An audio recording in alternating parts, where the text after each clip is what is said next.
नमस्कार दोस्तों, राजेंद्र सर ने आपके लिए ये वीडियो आसान भाषा में बनाया है। इनके चैनल को सब्सक्राइब एवं लाइक भी करें। आज की इस गहरी पड़ताल में आपका स्वागत है। हाँ। हमारे पास जाबिर हुसैन का लिखा एक बहुत ही खास संस्मरण है, सांवले सपनों की याद। ये मशहूर पक्षी विज्ञानी सालिम अली के बारे में है, पर ये कोई आम जीवनी बिल्कुल नहीं है। बिल्कुल नहीं है। हमारा मकसद है जाबिर हुसैन की इस खूबसूरत, मतलब लगभग कविता जैसी भाषा के जरिए सालिम अली की शख्सियत को समझना। ये लेख उनकी मौत के फौरन बाद लिखा गया था और इसमें यादें, दुख और प्रकृति के लिए एक गहरा सम्मान घुले मिले हैं। और ये जानना बहुत ज़रूरी है कि ये लेख कौन लिख रहा है। जाबिर हुसैन सिर्फ एक लेखक नहीं है, वो बिहार में पैदा हुए, अंग्रेजी साहित्य के प्रोफेसर रहे और एक सक्रिय राजनेता भी। अच्छा। हाँ, वो विधायक और मंत्री भी बने। तो ये जो नज़रिया है, ये सिर्फ एक कलाकार का नहीं है, बल्कि एक ऐसे इंसान का है जो ज़मीनी हकीकत को, समाज के संघर्षों को बहुत करीब से समझता है। सही बात है, ये नज़रिए को और भी दिलचस्प बना देता है। तो चलिए शुरू करते हैं। लेखक शुरुआत में ही सालिम अली की मौत का जिक्र नहीं करते, बल्कि वो उनकी आखिरी यात्रा की एक तस्वीर खींचते हैं। वो कहते हैं, सुनहरे परिंदों के खूबसूरत पंखों पर सवार सांवले सपनों का एक हुजूम मौत की खामोश वादी की तरफ बढ़ रहा है।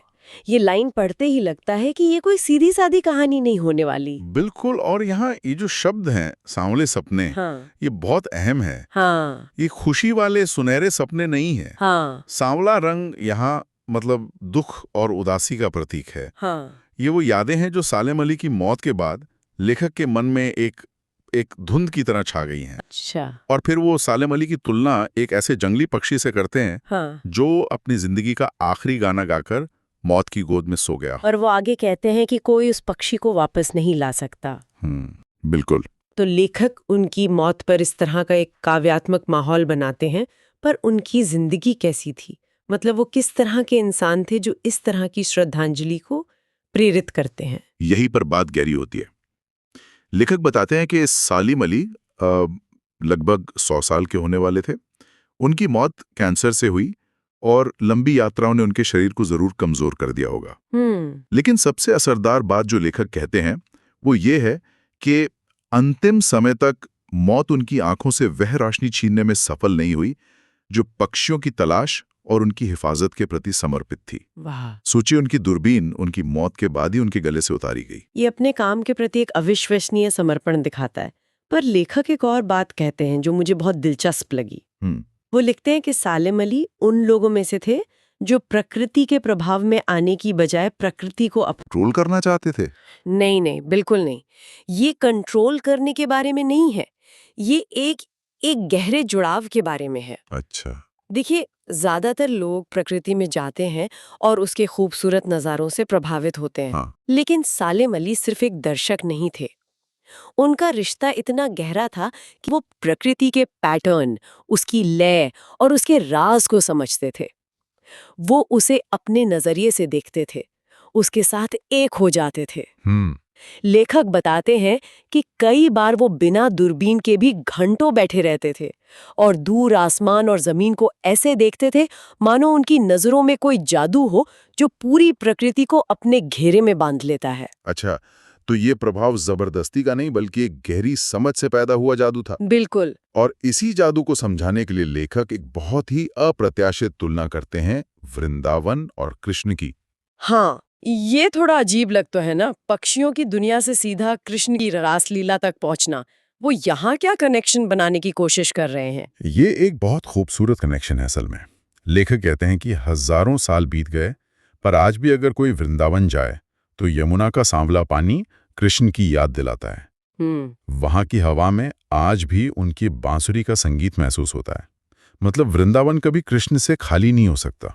सही बात है। ठीक उसी तरह सालिम अली के जाने के बाद भी प्रकृति की दुनिया उनसे कभी खाली नहीं हो सकती।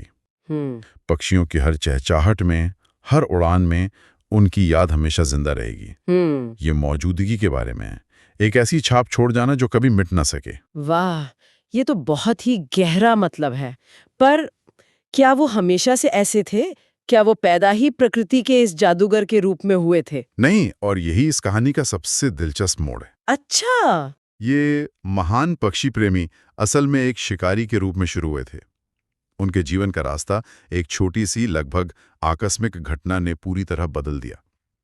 बचपन में वो अपनी एयर गन से खेल रहे थे और उनकी गोली से एक नीले गले वाली गौरैया घायल होकर नीचे गिर पड़ी। वही गौरैया। ओ, और उनकी आत्मकथा का नाम फॉल ऑफ अ स्पैरो है, यानी एक गौरैया का गिरना। जी, मैंने ये कभी जोड़ा था। ये सिर्फ एक काव्यात्मक शीर्षक नहीं है, ये तो उनके पूरे जीवन की मूल कहानी है। बिल्कुल। उस एक घायल गौरैया के दुख ने उन्हें पक्षियों की दुनिया के अनगिनत रास्तों की तरफ धकेल दिया। वो एक घटना उनके लिए पश्चाताप से ज्यादा एक खोज बन गई। उन्होंने उस दिन से जो रास्ता पकड़ा वो उन्हें दुनिया के सबसे बड़े पक्षी विज्ञानियों में से एक बना गया। एक छोटी सी गौरैया ने एक शिकारी को प्रकृति का रखवाला बना दिया। और ये रखवाली सिर्फ पक्षियों को देखने या उनकी तस्वीरें खींचने तक सीमित नहीं थी, है ना? नहीं, बिल्कुल नहीं। हाँ, केरल की साइलेंट वैली वाला किस्सा इसका एक बेहतरीन उदाहरण है। हाँ, वो किस्सा बहुत कुछ कहता है। हाँ। उस समय केरल की साइलेंट वैली पर रेगिस्तानी हवा के गर्म झोंकों से खत्म हो जाने का खतरा मंडरा रहा था।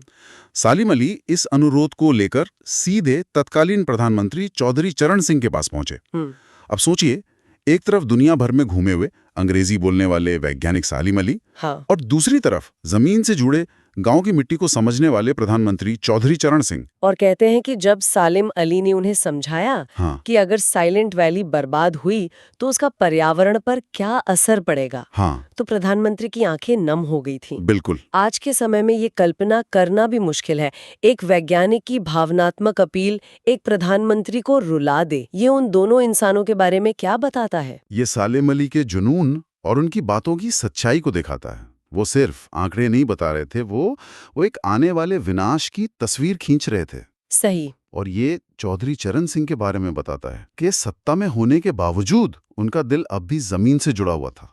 वो जानते थे कि मिट्टी और पानी का मतलब क्या होता है। ये सिर्फ एक पॉलिसी मीटिंग नहीं थी, ये दो ऐसे लोगों के बीच एक संवाद था जो प्रकृति का दर्द समझते थे। और यहीं पर लेखक हमें आज की हकीकत से टकराते हैं। वो एक बहुत ही चुभने वाला सा सवाल पूछते हैं। आज सालिम अली नहीं है, चौधरी साहब भी नहीं है। कौन बचा है जो अब सौंधी माटी पर उगी फसलों के बीच एक नए भारत की नींव रखने का संकल्प लेगा? कौन बचा है जो अब हिमालय और लद्दाख की बर्फीली जमीनों पर जीने वाले पक्षियों की वकालत करेगा? ये सवाल 1987 में लिखा गया था और आज ये शायद पहले से कहीं ज्यादा जरूरी लगता है। बिल्कुल। और सालिम अली की इस अनोखी शख्सियत को और गहराई से समझाने के लिए लेखक एक और बहुत दिलचस्प तुलना करते हैं। ये फिर एक अप्रत्याशित कनेक्शन है। एक भारतीय पक्षी विज्ञानी और एक अंग्रेजी उपन्यासकार में क्या समानता हो सकती है? समानता थी प्रकृति के साथ उनका रिश्ता। ओके। लॉरेंस भी मानते थे कि आधुनिक इंसान अपनी जड़ों से कट गया है, एक उखड़े हुए पेड़ की तरह हो गया है। वो भी प्रकृति के साथ एक सहज, बिना किसी बनावट वाले रिश्ते में विश्वास रखते थे। वो मानते थे कि प्रकृति से दोबारा जुड़ना ही इंसानियत को बचा सकता है। और लॉरेंस से जुड़ा वो किस्सा तो कमाल का है। जब उनकी मौत हुई तो लोगों ने उनकी पत्नी फ्रीडा लॉरेंस से कहा कि वो अपने पति के बारे में कुछ लिखें। हाँ, कोई भी पत्नी अपने पति के बारे में ढेरों बातें लिख सकती है, पर फ्रीडा का जवाब कुछ और ही था। हाँ, उनका जवाब असाधारण था। फ्रीडा ने कहा, मेरे लिए लॉरेंस के बारे में कुछ लिखना नामुमकिन है। मुझे लगता है मेरी छत पर बैठने वाली गौरैया उनके बारे में मुझसे ज्यादा जानती है। क्या बात है। उन्होंने आगे ये भी कहा कि वो सचमुच इतने खुले और सादे दिल के आदमी थे। मुमकिन है लॉरेंस मेरी रगों में, मेरी हड्डियों में समाया हो, पर मेरे लिए अपने अनुभवों को शब्दों में बांधना बहुत मुश्किल है। मुझे यकीन है कि मेरी छत पर बैठी गौरैया उसके बारे में और हम दोनों के बारे में मुझसे ज्यादा जानती है। सोचिए इस बात की गहराई। वो ये नहीं कह रही हैं कि लॉरेंस के कोई राज हैं। नहीं, वो कह रही हैं कि उनका व्यक्तित्व इतना सहज और प्रकृति से जुड़ा हुआ था कि उसे इंसानी भाषा में बयान करना अधूरा होगा। उसे समझने के लिए आपको भी उतना ही सहज होना पड़ेगा जैसे वो गौरैया थी। और यही बात लेखक सालिम अली पर लागू करते हैं। वो कहते हैं कि सालिम अली भी लॉरेंस की तरह ही नैसर्गिक जिंदगी का प्रतिरूप बन गए थे। हाँ, यानी वो प्रकृति का ही एक हिस्सा बन गए थे और इसीलिए वो हम जैसे जटिल इंसानों के लिए हमेशा एक पहेली बने रहेंगे। और यहीं पर वो टापू और सागर वाली बात आती है। लेखक कहते हैं कि सालिम अली प्रकृति की दुनिया में एक टापू बनने की बजाय अथाह सागर बनकर उभरे थे। टापू की एक सीमा होती है, एक दायरा होता है, लेकिन सागर की कोई सीमा नहीं होती, वो असीम होता है। सालिम अली का प्रकृति प्रेम भी वैसा ही असीम और गहरा था। तो कुल मिला के जाबिर हुसैन का ये संस्मरण सिर्फ एक इंसान की याद में लिखी गई किताब नहीं है। बिल्कुल। यह प्रकृति के साथ हमारे रिश्ते, हमारी जिम्मेदारियों और उस कनेक्शन पर एक गहरी काव्यात्मक सोच है जिसे शायद हम खोते जा रहे हैं। लेखक अपनी बात इस उम्मीद पे खत्म करते हैं कि सालिम अली कहीं गए नहीं हैं। उन्हें लगता है कि वो आज भी पक्षियों की खोज में निकले हैं, गले में दूरबीन लटकाए और बस अभी अपने नतीजों के साथ लौट आएंगे। और लेख का अंत एक सीधे सवाल से होता है जो लेखक सालिम अली से पूछते हैं। वो लिखते हैं, मेरी आंखें नम हैं सालिम अली, तुम लौटोगे ना? ये सवाल सिर्फ लेखक का नहीं रह जाता, ये पढ़ने वाले या सुनने वाले हर इंसान का सवाल बन जाता है। हाँ, ये एक उम्मीद है, एक प्रार्थना है कि प्रकृति के ऐसे रखवाले हमारे बीच लौटते रहें। और ये हमें एक विचार के साथ छोड़ जाता है।